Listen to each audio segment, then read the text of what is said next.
Hey guys, I'm Greg. Welcome to Greg's Beer Review. Let's go check and see what's in the fridge today.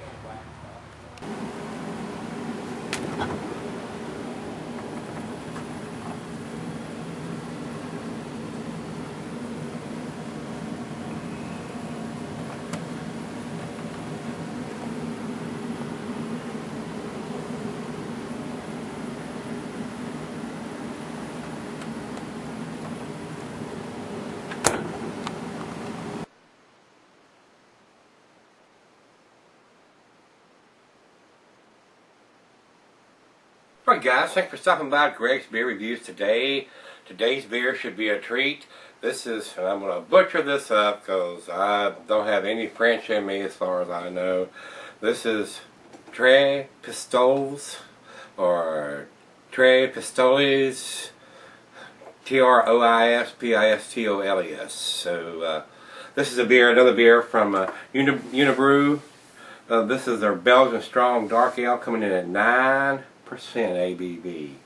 On the back here it says a remarkable mellow dark ale. To complement its aroma of ripe fruit, it has a pleasant aftertaste that lingers on like old port wine. And right here it says best before 10/26/13.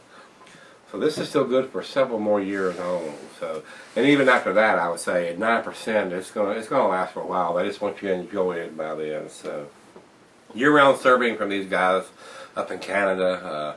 I don't think I've had a bad one from these guys. Everything that I've tried has been pretty damn tasty. So, thumbs up for those up there across the border. Got the date on the bottle.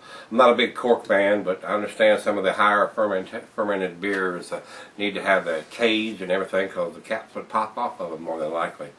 So the food pairings for this cuisine would be barbecue. The cheeses are going to be sharp, blue, cheddar, your more pungent cheeses, gorgonzola, Limburger, and the meat is beef, grilled meat on this one. Glassware is a snifter. You could actually use a pint, tulip, a goblet, oversized wine glass. Any of those things will work. I got the double glass here. I like using that for these type of beers. So guys, without further ado, let's get the cage off of this bad boy and see what this one's about. See if I got enough grip. I've not had any problem with the Unibroue beers so far, so let's see if this one pops right out. Oh yeah. Here we go. Not too big a pop. A little bit of smoke out of there. Let's get it in the bottle.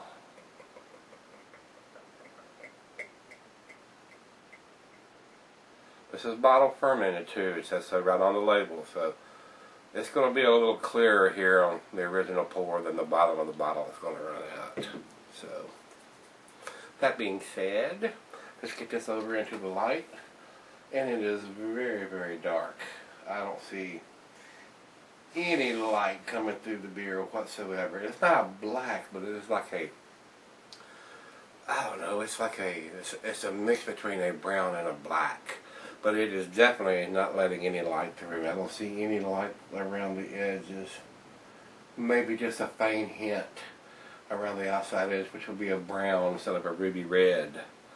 So, and the head, not much head on there, and what was on there, it dissipated prayer. I didn't pour it very aggressive because I never know what these things are going to do. Sometimes they pour a monster head, and sometimes they don't. So, let's get in the glass, guys. Let's get a nose on this one.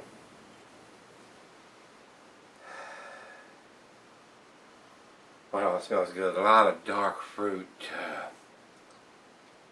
figs, raisins, dates, a lot of roasted malt, a lot of ripe fruits in this one, so it smells very appetizing. Well, it smells good. Cheers, guys.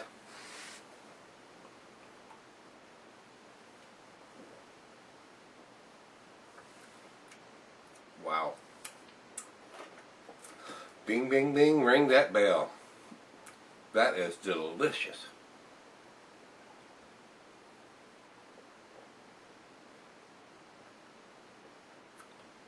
Very smooth. Very easy drinking for a 9% beer. Wow. I believe we got a winner here. I believe we might have an A beer here, guys.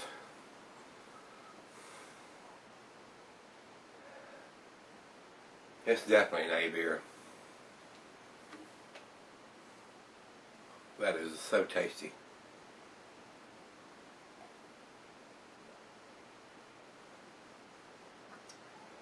One of the easiest drinking 9% Belgian strong dark ales I think I've ever had. A lot of them have a strong alcohol presence in it. You get that heavier sweet malt smell as you get a nose on it, and even the taste has got a little bit. But this is, I mean, this is dead on, guys. Wow. I got enough here to share with the other half, and she's going to love this, I guarantee it. Well, I believe we might have a 10 here, guys. We'll let it warm up, straight out of the fridge. Stick around, see if this is a 10. Alright guys, thanks for sticking around. Got just a little bit left in the glass here. I mean, this is an exceptional beer, it really is. Especially if you like the dark, this is a Belgian strong, dark ale. And it's very, I don't say very sweet, it is a sweet. It's not a bitter, it doesn't have a strong alcohol presence to me anyway.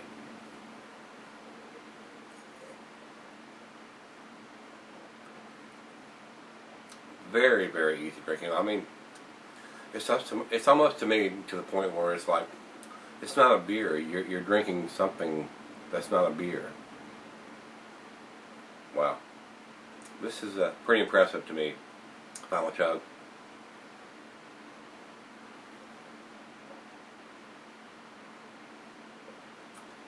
A lot of dark fruit in this. Raisins, figs, dates, plums. Wow, this is scrumptious.